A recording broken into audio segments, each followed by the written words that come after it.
गरीब साध साध सब नेक हैं, आप अपनी ठोरे, जो सतलोक ले जावेंगे वो साधु कोई और।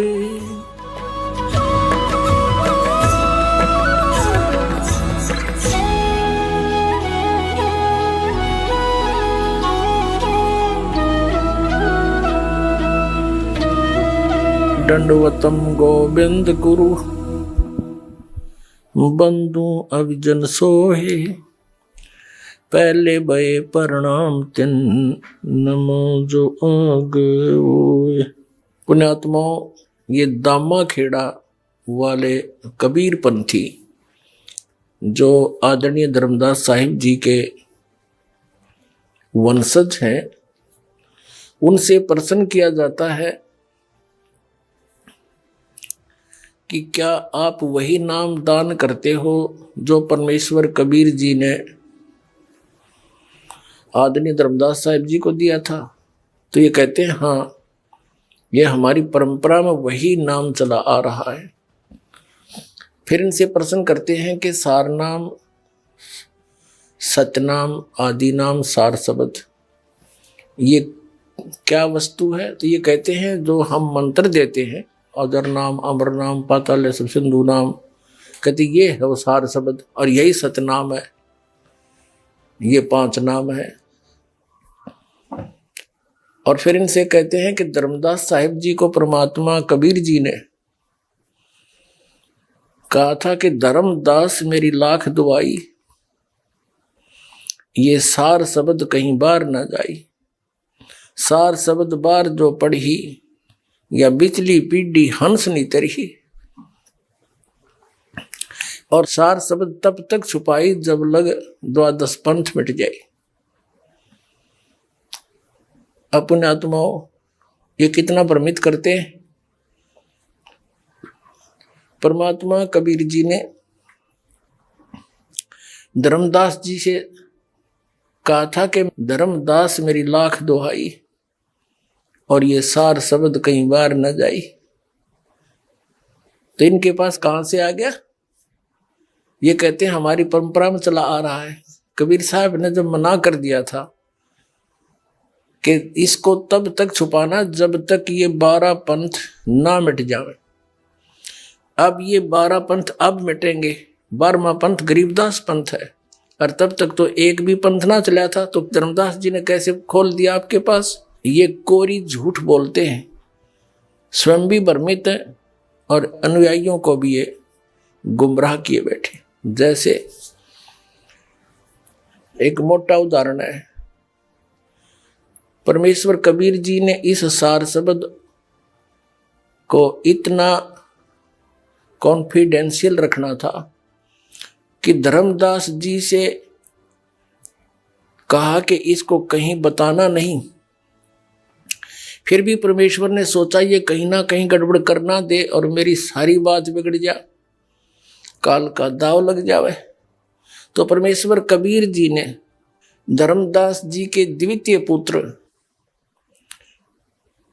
पंत श्री चूड़ामणि जी अर्थात श्री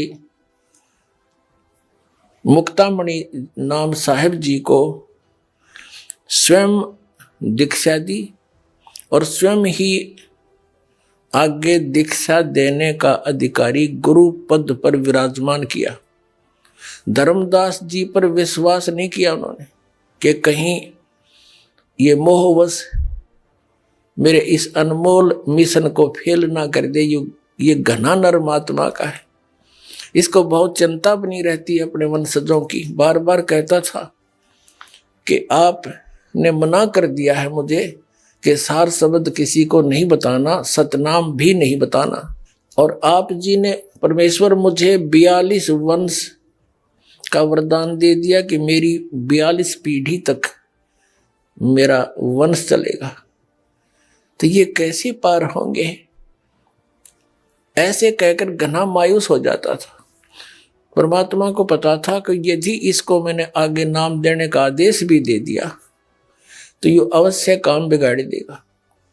तो कबीर परमेश्वर जी ने उसको आगे ना तो नाम देने का अधिकार दिया किसी अपने भी वंशजों को, और अपने ही सामने कबीर जी ने और बहुत दूर ले जाके जगन्नाथपुरी में, जहां बैठकर परमात्मा ने बहुत वर्ष पहले कबीर जी ने समंदर को रोका था, और धर्मदास जी को ये बहाना बनाकर लेकर गए कि चलो तुम्हें वो स्थान दिखाते हैं जहां बैठकर मैंने समंदर रोका था। उस परिवार चले गए। फिर धर्मदास जी से कहा कि धर्मदास अब तो प्रस्थान कर जा, सतलोक जाना चाहता है? कहाँ जी जाना चाहता हूं। कहते हैं जीवित ही समाधि दे दी उसको, जीवित समाधि ले ली, दोबारा उपदेश दिया, परवाना दिया, इस कारण से कि ये डगमग आदमी है। अरे सार शब्द ने कि तक खोल देगा, लिखवा दिया उससे, लिख दिया उसने पूरा इस कबीर सागर परमात्मा की वाणी में। ये प्रमाण है उन्हीं के सदग्रंथों में लिखा है। दामा खेड़ा वालों की एक पुस्तक है आशीर्वाद, उस पुस्तक में ये प्रमाण है। और ये स्वयं भी बताते हैं, खुद कहते रहते हैं कि ऐसे ऐसे धर्मदास जी ने जीवित समाधि ली थी और कबीर साहब साथ जा करके उनको समाधि दिलाई थी जगन्नाथपुरी में। इसे सवसिद्ध है कि कबीर परमेश्वर जी ने इस सार शब्द को और सतनाम को कितना कॉन्फिडेंशियल रखा। और ये कहते हैं हमारे पास वही नाम है, खा के इनके पास झूठ बोलते हैं, स्वयं भी भ्रमित है और अन्य अनुयायियों को भी ये मूर्ख बना रहे हैं।